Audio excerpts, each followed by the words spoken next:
आमच्या उल्हास माझा न्यूज चॅनलला सबस्क्राईब करा, बेल आयकॉन दाबा आणि पहा उल्हास माझाच्या बातम्या सर्वात आधी आपल्या मोबाईल स्क्रीनवर।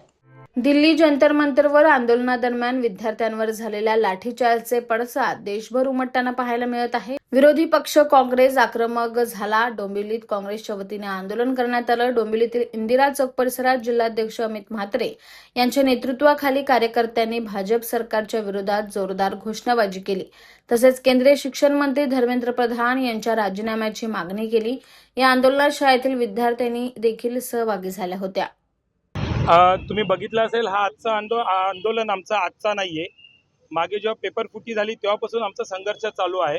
तुम्ही बघितलं असेल, मेलोडी एल्गारमधनंच आम्ही आमचं मत व्यक्त केलं होतं, आमचा निषेध व्यक्त केला होता। म्हणजे ही कहाणी आजची नाहीये।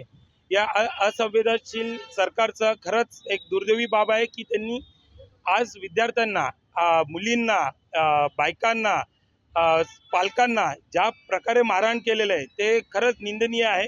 त्याचा निषेध करण्यासाठी आम्ही इथे आलोय।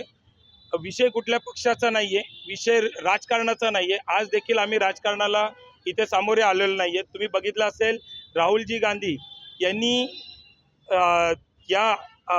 जोपर्यंत सोनम वांगचुकजी होते त्यांनी जवळजवळ 21 दिवस तिकडे त्यांनी उपोषण केलं। तोपर्यंत पण देखील कुठल्याही सरकारच्या वतीने तिकडनं एक डायलॉग डिलिव्हर नाही झाला। त्यांच्याशी बोलायसाठी पण त्यांना वाटलं नाही। त्यांना वाटलं नव्हतं की भारतातला जेनझी हा किती त्यांचं रूप धारण करून त्यांच्या हक्कासाठी किती भांडू शकेल, हे त्यांना गाफील राहिले। पण आज देखील सांगतो मी, जे घडलेलं आहे त्याचं सर्वत्र जबाबदार सरकार आहे। नरेंद्र मोदी आहेत, अमित शहा आहेत, अमित शहा नंतर धर्मेंद्र प्रधान आहेत। यांना कसली लाज वाटते? अहो, पेपर फुटी झाली। आज 22 लाख विद्यार्थ्यांचं जर काय इथे भविष्य धोक्यात आलं, त्याच्यानंतर 21 मुलांनी आत्महत्या केल्या। आज तुम्ही बघत असाल इथे मुली का जमलेल्या आहेत? मुली जमण्याच्या मागचं कारण देखील ही सरकारच जबाबदार आहे।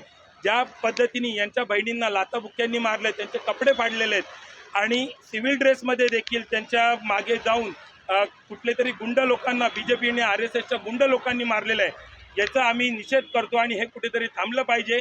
आणि अजूनही 500 लोक हॉस्पिटलमध्ये आहेत।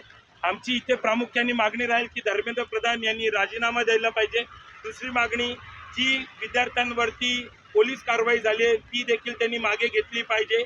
आणि तिसरी मागणी, येणाऱ्या या नीट परीक्षा आणि किंवा परीक्षा पॅटर्नमध्ये महापालिका माफी असावी। सरकारकडनं केंद्रामध्ये चांगल्या पद्धतीने एक नियोजन करण्यासाठी विरोधकांचं पण मत याच्यामध्ये घ्यावं, ही आम्ही इकडे मागणी करत आहोत। आपण जर बघितलं तर अधिवेशन असेल, धर्मेंद्र प्रसाद होऊ द्या का तो मेलोडी किंग असू द्या, इथे आपले जेनझी इकडे आंदोलनाला बसेल आणि ते तिकडे परेश आपल्या फिरतीवर आहेत। त्यानंतर बघितलं असेल, अतुल, मी तर त्यांना एकेरी नावाने उल्लेख करून आमदार अतुल यांनी या विद्यार्थ्यांना आतंकवादी म्हटलेलं आहे। हे खरंच आतंकवादी आहेत का? त्यांना लाज नाहीत। आणि या माध्यमातून मी सगळ्या पालकांना इथे विनंती करीन की तुमच्या मुलांवरती, तुमच्यावरती ज्यांनी या BJPच्या चेल्यांनी तुमच्यावरती जे टिप्पण्या केलेल्या आहेत, तुमच्या मुलींवरती झालेल्या अत्याचारवरती सोशल मीडियावरती टिप्पणी केलेल्या आहेत, त्यांना याद राखा, त्यांचे चेहरे लक्षात ठेवा। येणाऱ्या काळामध्ये, येणाऱ्या निवडणुकीमध्ये यांना यांची जागा दाखवण्यामध्ये तुमचा राग व्यक्त करा, हीच मी यामार्फत तुम्हाला सर्वांना विनंती करतो। आमच्या उल्हास माझा न्यूज चॅनलला सबस्क्राईब करा, बेल आयकॉन दाबा आणि पहा उल्हास माझाच्या बातम्या सर्वात आधी आपल्या मोबाईल स्क्रीनवर।